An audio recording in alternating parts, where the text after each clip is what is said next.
legends, and even more, some legends are talking about a dragon and so on, you know, like. Became a Christian after that. She converted to Christianity, which is very significant. Yes, there's plenty of different. I tried to short it up a little bit. Oh, it's good. Yes. Yes, and some of them are talking even like a dragon on the way and different legends. I'm just trying to. Very good. Yeah, the simple one, so you will remember. That's the idea. So I was saying, when discovered the grave of St. James, people from all over the world, they start to visit this land. Have you ever heard about the way of St. James? Yes. Yes? El Camino de Santiago. Yes? What is that? It's a trail. It is a trail. Yeah. And do you know where that trail starts?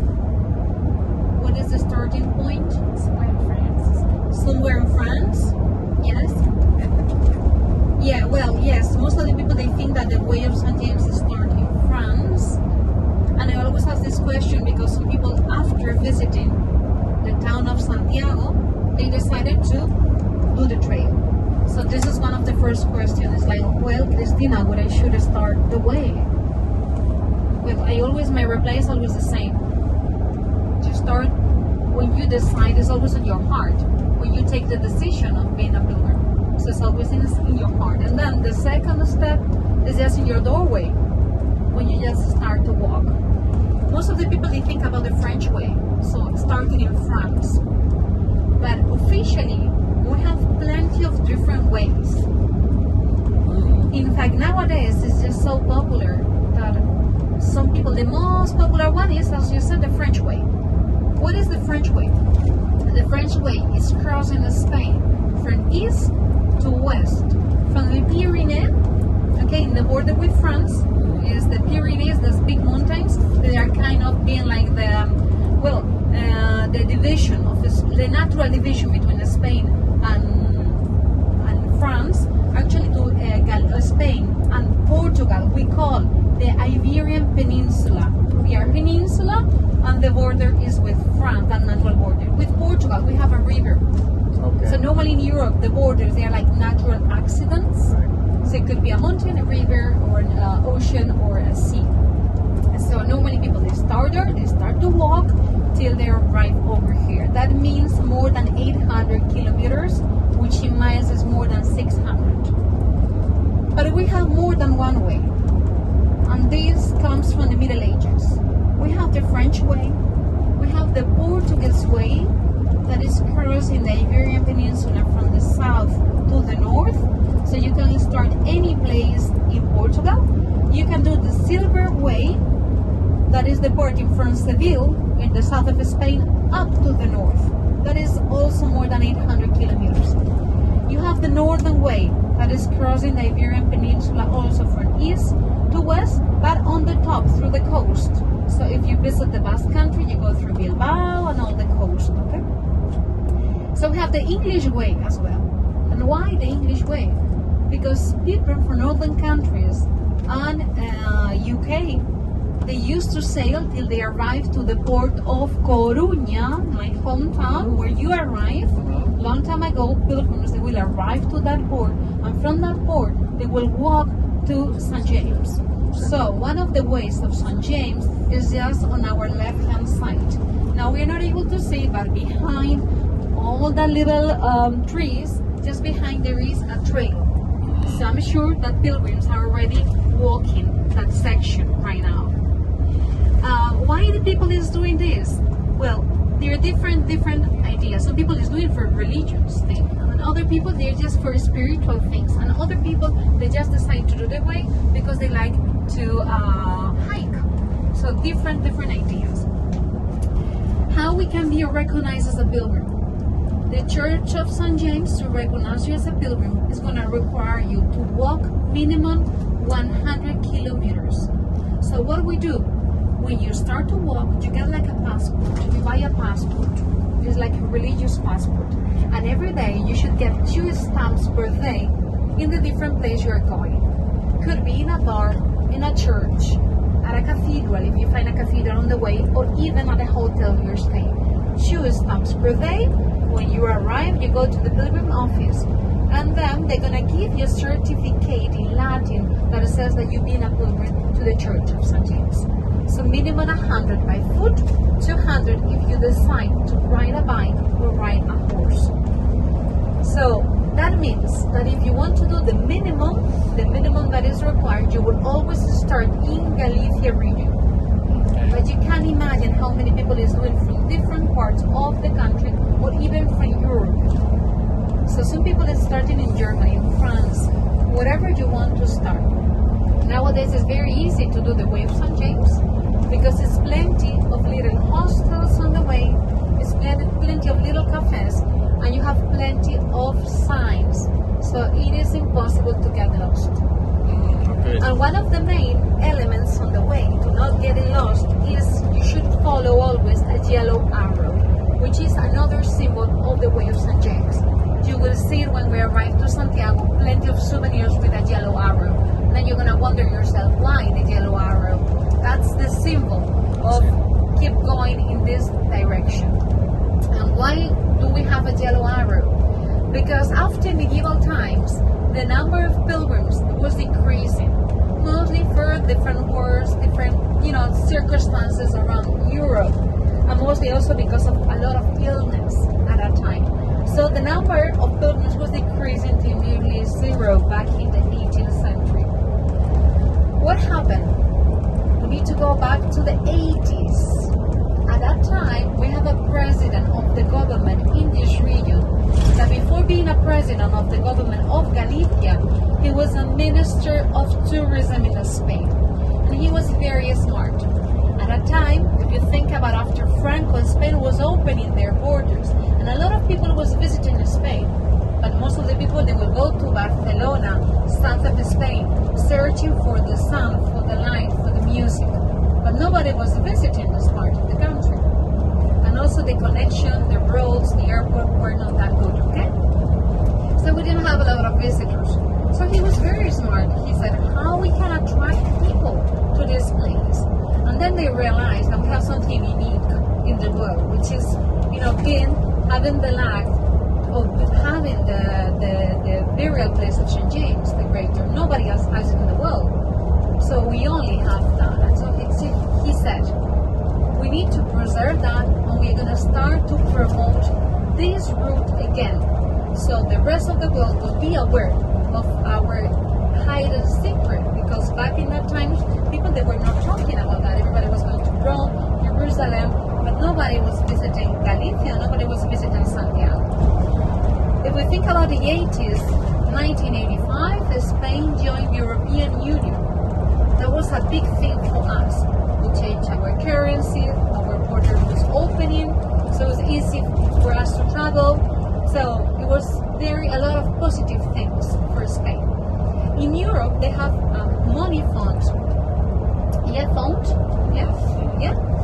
And it was a fund for the undeveloped regions, trying to make Europe equal. So Galicia was one of the less undeveloped regions of Spain. We have less visitors, we have fishermen, sailors, but a lot of people working on the farms, but not very rich families over here.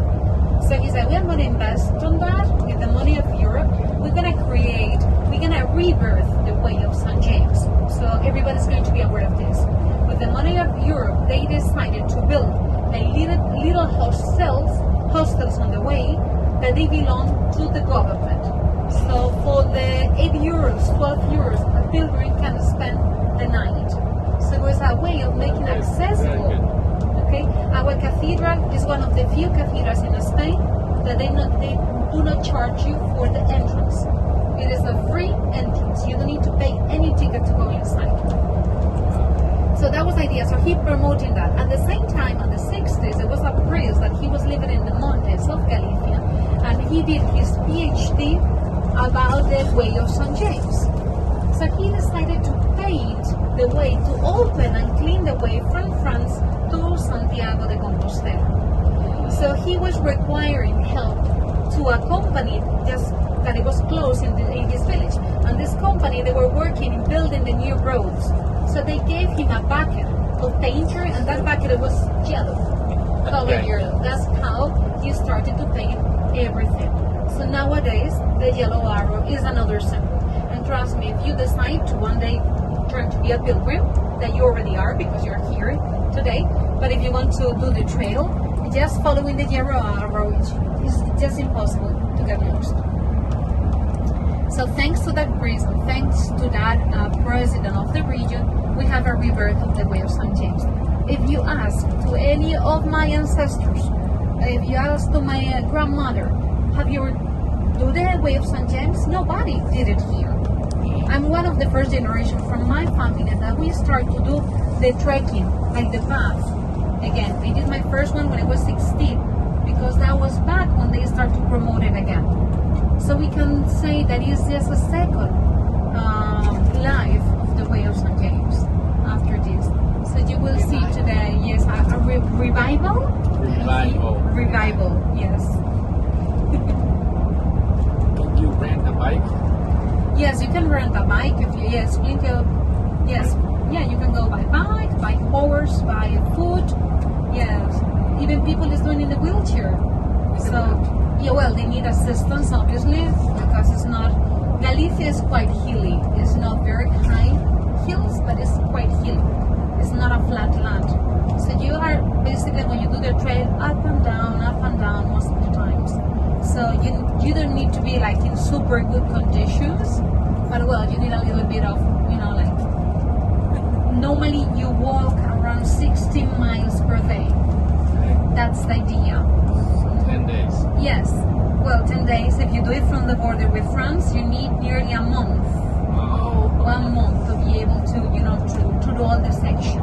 Coruña. 16 miles a day. Coruña. If you do Coruña to Santiago, 4 days. 4 days walking.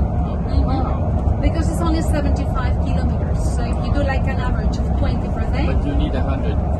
you need 100, yes. But since Coruña is the port of the way, you are not able to walk more.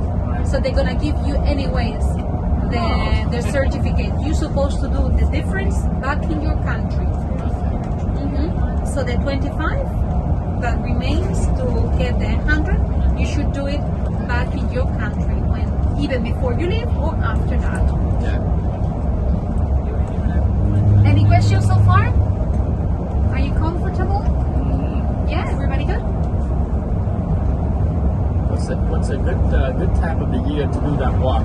Summer or winter? What is a good time of the year to do that walk? Well, Too hot? Galicia is very well known for our mild weather. Okay. We don't have like very hot summers, not very cold winters. It's very mild. We don't really get snow. Maybe a couple of days if you go to the mountains.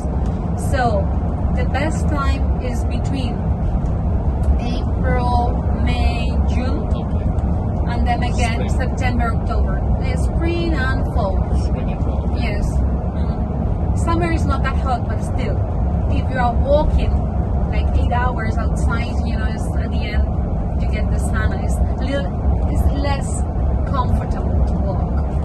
But April also is not rain. Is it raining? Well, sometimes. Well, for us, the heavy rains is always between January, February, March. Normally for us here in this region. Because when we were here 2 weeks ago, it was cloudy and sprinkling. So You know what happened? It's like this. Storm. Yeah, no, the whole world, the climate is changing. Yeah. That now is unpredictable, everything. it's kind of unpredictable. Yeah. Yes, this year we have a lot of rain. You can't imagine. In fact, most of our seafood die because of the rain. Galicia is the first producer in the world of mussels. Mussels? Mussels. Yes. Mussels, clams, razor clams. Have you ever tried the barnacles? Barnacles? No? Oh, it's a delicacy here. Oh, really? Yes. Yep. We ought to So try the it. barnacles, they grow on the rocks. Yes. That's a big one. Yes, and well, they're not very long, like they're short but very fat, very tasty. So they grow on the rocks, and it's very hard to harvest the barnacles. You need to be like very specialized on doing that, because over here our coast is very rocky, and something quite unique of this part of Spain is that we have estuaries. Yes. So if you look at the map, the coast of Galicia has like a zigzag coast. It measures like 700 miles. So it is Atlantic Ocean. The water is very cold, and it's fresh water that is coming up from the northern countries. So that cold water has a lot of plankton, a lot of food for the little animals.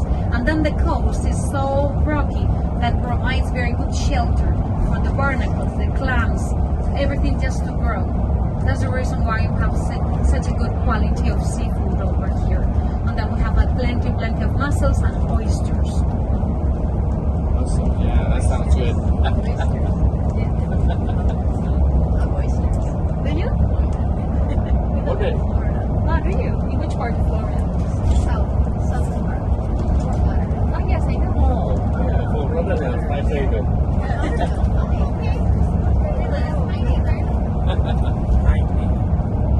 I visited Fort Lauderdale. Yeah, Fort Lauderdale. I was living in Miami for 1 year. When I finished my degree, I got a J1 visa to work in a hotel. I studied tourism management, and I stayed there 1 year. But obviously, it's not a good place to learn English. I was like, wow, I got a J1 visa. I'm going to be 1 year in the United States just to practice my English. I was speaking more Spanish than in Spain because where I normally speak is Galician language with my family and friends. I don't really speak Spanish, like on daily basis.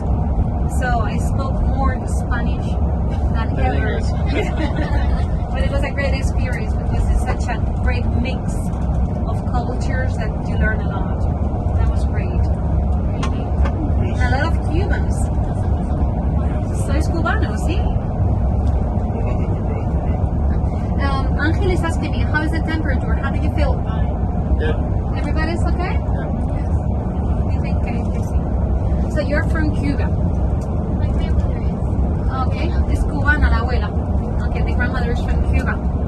You have Santiago de Cuba. Santiago de Cuba, it comes from Santiago de Compostela. Santiago de Chile. Everything comes from here. Yeah? And actually it's a good connection between Galicia and Cuba. And why?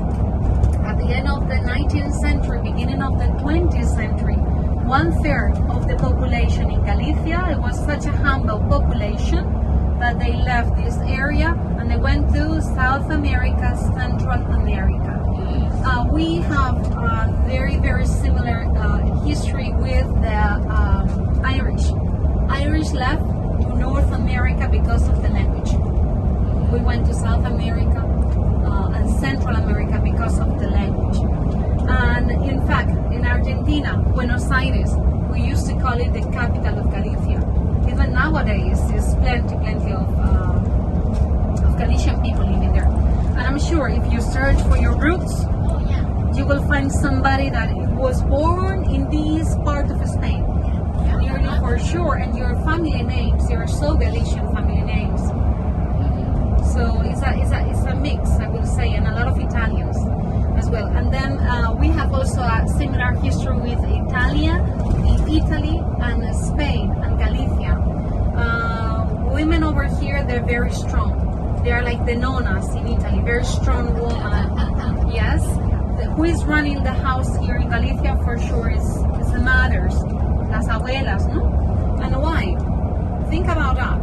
Most of the men at that time, they were leaving the house. They were going to America. It was even no letters, so people, there were no phones at that time. So they were staying here by themselves. And then the rest of the men living here, they were most of them sailors. So a lot of time outside. So imagine living in this area, a lot of farms, a lot of people living in the countryside.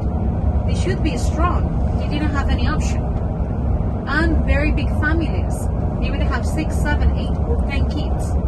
Okay, some of the men, they left, they married with another woman in America, they never came back. So we call them the widows, okay, from America. And they were able to get how do you say, like pension from that, because they never returned. So, but they never knew if they were die or what happened that they realize that, you know, they have another family back there. And sometimes they return when they were very elder. So there's a strong connection between that. You know the empanada Argentina? Okay, the empanadilla Argentina. One of the most traditional dishes in Galicia is the empanada. What is the empanada? The empanada was the sandwich from the pilgrims. If you think about an empanada or empanadilla, it has bread. It's like a pizza but covered. And inside you have the meat, which is like the protein. If we think about medieval times, okay, they were making the protein covered by the bread because it was a way to protect. So they will not eat the bread. They would just cut the bread, and since their hands were so dirty, it was a way to take the bread like this and being able to eat the meat inside. So this is another connection. The empanadas, there's a tradition from here that it went there as well. We have a regional, ¿cómo dices himno en inglés? Hymn. We have a national hymn in Galicia. The national hymn was written, and the first time that it was sing, it was in Cuba. Our Galician flag was designed in Cuba, not even here. And why? Because they were creating our identity from outside. And why? Because the Galician, imagine, very humble. And then after that, we had Franco, a dictator. So they were the people who was even like the writers, the Galician writers, they were not able even to write in Galician language. So they were writing from Cuba, from Argentina, from Venezuela, from all that part. So from there, they were seeing us, and they were describing Galicia from the outside to here. So we always say that our identity was created outside. So that's also a good connection. In fact, our regional government nowadays, it opened like a big program that is just trying to, if you have like an ancestor that it was born in Galicia, I think even third or fourth generation, you can come back over here and get your nationality and even help if you want to settle in this area. That's the idea, to return the people that, you know, they left. Some people, they make a lot of money, and we have a type of architecture that we call it arquitectura colonial architecture, because the people that they made money when they came here, they decided to build their houses, you know, inspired in Cuba. In fact, those people, they were always planting a palm tree in front of their houses. Obviously, palm trees, they are not from here, not an endemic tree, but it was a way to remember that land that they gave them support and money. And it was also a way of showing off to their neighbors, you know, how wealthy they were. Because imagine at the early 20th century, having a palm tree in your house in Galicia was like, what is this? You know, so they were very surprised. So this is the connection, the good connection. Yeah.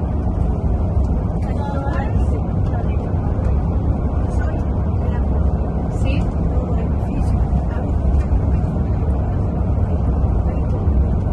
See. And the Galician inhabitants in those countries, they were building the centros culturales, the cultural centers. And they would go there and play the bagpipes, sing, and being together. And even nowadays, we have plenty of them. I think the one in Cuba is a beautiful building. I think now it's in bad conditions, but they were trying to kind of rebuild that. But it was, yeah. What are some of the last names that are very Galician? ¿Cuáles son los apellidos más populares? Very Galician. You have El Castro, Figueroa, Figueiredo, everything that it comes from. Have you ever noticed that there is a lot of family names that it comes from a tree name? Tree? We have it Figueiredo, Pereira. Do you have Quindimil? I don't know if you heard about that one. You have Garcia, Garrido is from here. See, yeah. Plenty of them. Yeah. And then we have a lot of, in Spain and also in this region, a lot of family names that they come from the name of a tree. For example, I was saying Figueiredo. It comes from fig tree. And why we have plenty of those family names. That comes because when we have the Spanish Catholic kings, okay, well, they were completely against the Muslims, completely against any other religions. So everybody must be or either convert or the Jews or go away. So people who convert their religion, they also convert their family names. So all the Jewish, they were picking the name of a tree, turning to be a family name. I see. So if you have one of those family names, and if you search for your roots, you will reach maybe the Iberian Peninsula. That's funny how everything goes together, right? And sometimes we fight, and we are all brothers and sisters and cousins. Right? There is something I also want to tell you about the Way of St. James before I forget. We're talking that when they discovered the tomb, it was the 9th century. Sometimes there's people that are saying, well, Cristina, you're talking about religion, but I'm not religious. It's not possible to speak about the history of Santiago de Compostela without speaking about the Catholic religion. It is what it is. There's nothing to do about it. But I want to add more information for you, so you're also aware. If we put like in a contest, like in a historical contest, 9th century in Spain, what happened at that time? In Spain at that time was Hispania. It was not even Spain, as we know nowadays, with different kingdoms. And back in the 9th century, even early in the 8th century, people from the north of Africa was crossing to Europe through Spain. That was the Muslims, and the Muslims, they start to settle in Spain. I'm sure if you visit the south of Spain, Sevilla, if you visit places like Alcázar, and all those places, that was the places where they settled the Muslims. So they were a long time in the Iberian Peninsula, and they were starting to settle from the south of Spain, going up to the north. The Catholic kingdoms, they were holding the north of Spain, okay? And then Spain was reconquered from the north to the south. By who? By the Catholic kings, Elizabeth and Ferdinand. So the idea of Spain as we have it nowadays is thanks to them. And then what happened? Back at the same time when these Catholic kingdoms from the north, they was trying to go and get rid of the Muslims from the south. So at that time, the tomb of St. James appears over here in the west corner. If you think about the map of Spain, that was perfect because the pilgrims, they will go from the east to west. By foot is no any other way unless you're coming from the south of the Iberian Peninsula. So it was a way as well to promote the faith in the Catholic Church, and also a way of creating like a chain of preserving, you know, the faith for them. So the pilgrims, they were crossing daily. You cannot imagine how many pilgrims back in times. So it was a way of doing a propaganda as well. We need to preserve our faith. Over here is Catholic kingdoms, and from here we're gonna go up to south of Spain. This is what happened, and that happened in 1492 when the Catholic kings, they reconquered the last town in Spain, Granada. So if you visit La Alhambra, okay, it was the last kingdom of the Muslims in Spain. That's why if you look at the Spanish city shield, you will see a pomegranate. A pomegranate is Granada in Espanol, and it's because of that. Okay, because it was the last Muslim kingdom that they reconquered. For the Catholic kings, Santiago, St. James was very important. St. James is the patron saint of the whole country. And why? Because according to a legend, they said that when there was this fights between the Muslims and the Christians, in one of the battles in Clavijo, in La Rioja, you may know La Rioja because of the wines, yeah? The Christians, they were losing the battle. So they start to ask to God for help. God help us. So they said that God decided to send St. James to help them. But instead of sending St. James in a very humble way, he sent St. James with, riding a horse, that we always say the white horse of St. James, and using a cross as a sword. As we know it, the sword, the cross of St. James, which is always represented in red color, and I'm going to show you later. Right now on the left, you see the pilgrims? They are arriving to Santiago. These ones are doing the French way. Over there. Wow. I do the way of St. James with groups of people. I do the trail. And it's very, very emotional. Where's the yellow arrow? If it's not here, it's something close to here. And as soon as they arrive in the old town of Santiago, there's no more yellow arrows. I will show you what is the sign and why. Santiago de Compostela is a World Heritage Site since 1985. So no allowed to yellow arrows in the old town. And also the French way, it is also World Heritage Site. It says that Europe was built thanks to the way of St. James, because we think only about the faith, but the way of St. James was also a way of exchanging different ideas. Even nowadays, sometimes you do the trail and you meet somebody from, I don't know, United States, sometimes somebody from Cuba, and then somebody from South Korea. You can imagine how many people from South Korea doing the way of St. James. So you meet a lot of people from all over the world, even nowadays. Even So we still we have should do that next internet. year. It is a way of exchanging ideas. So imagine back in the Middle Ages. Yeah. So it let's was a way get going of together. promoting different authors, a way of promoting different ideas, different traditions. So we always say that Europe was built thanks to the way of St. James.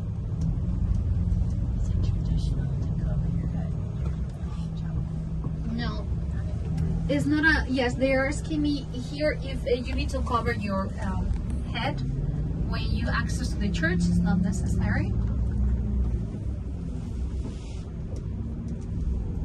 Not any longer, but sometimes we think about covering the hair. That is only a Muslim tradition, and it's not.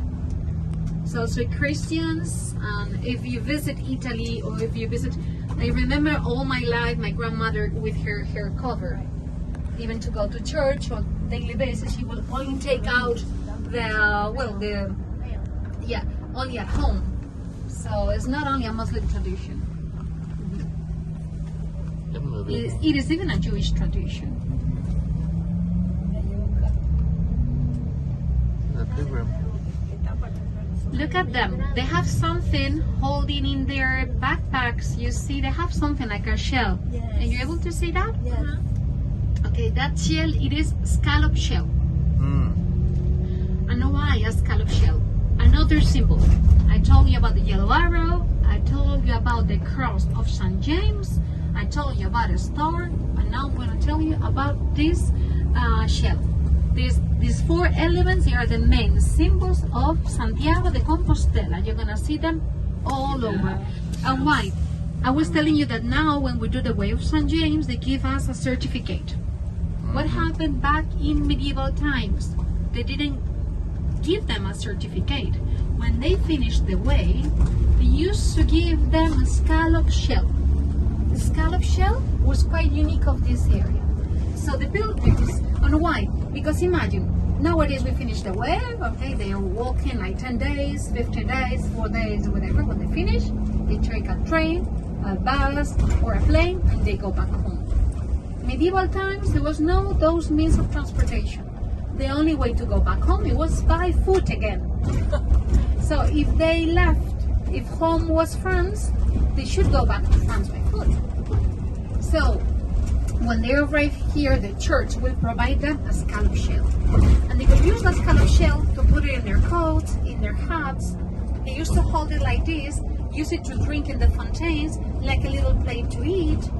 Okay, and that, it was a symbol that they were on a way of faith. Imagine a pilgrim, imagine a person after walking there in weeks, sometimes months, sometimes even years.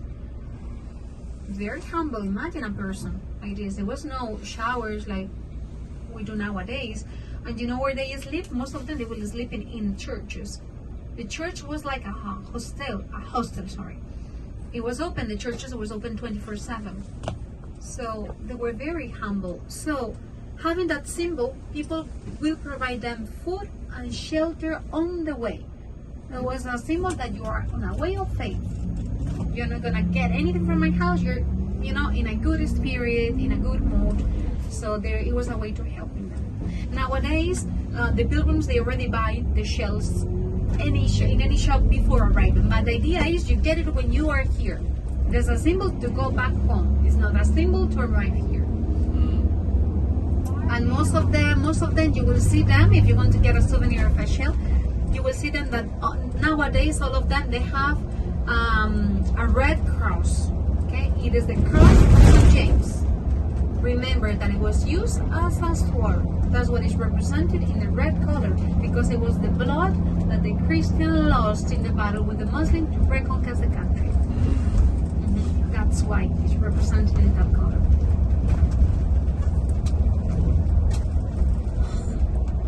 Any questions so far? Are you good? Everybody's good?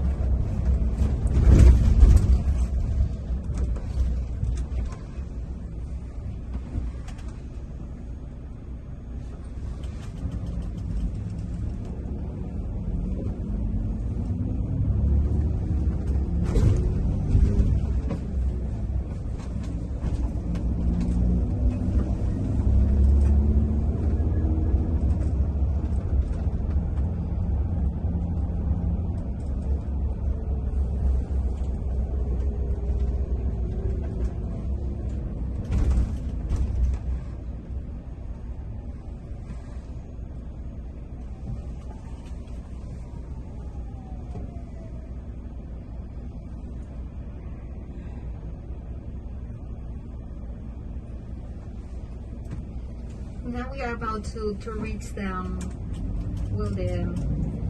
bus station. So the idea is, if you're happy with that, is now I have a colleague that is waiting for us to give us the headphones, the headsets. Okay, so it's going to be more comfortable to hear me.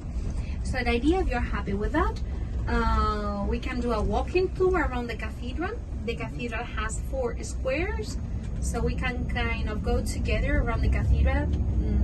Like this, I'm able to tell you a little bit more about the history of the place, and then you're gonna have a little bit of free time. I know that you need to be back at the boat at 3:30. That's the time the boat is departing, UK time. Yes, but we're going to be 2 hours ahead. Okay, so don't worry about that. So we're gonna do a walking tour like an hour, if it's okay with you.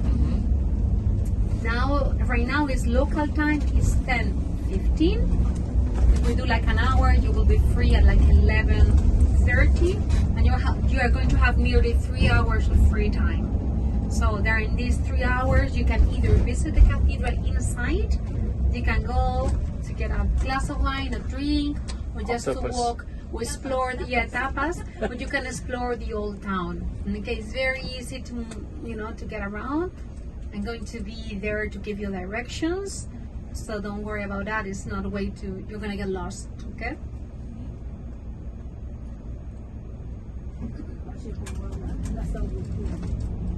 There is a pilgrim mass at noon, and it lasts 1 hour. If any of you wants to go, make sure you're like at least 30 minutes in advance. I will let you know what is the access to the cathedral. We call it the pilgrim mass, the mass at noon. In case any of you wants to go. In Spanish? Misa del Peregrino. The mass is in Spanish, yes.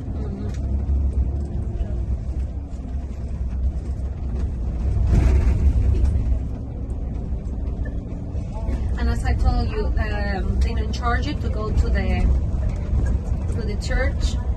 So, and when the place where I'm going to finish the tour, the little walking tour, is going to be in front of the main access to the cathedral. So I'm going to make sure, just in case you want to visit the cathedral, you're going to be right in front of the main door, okay?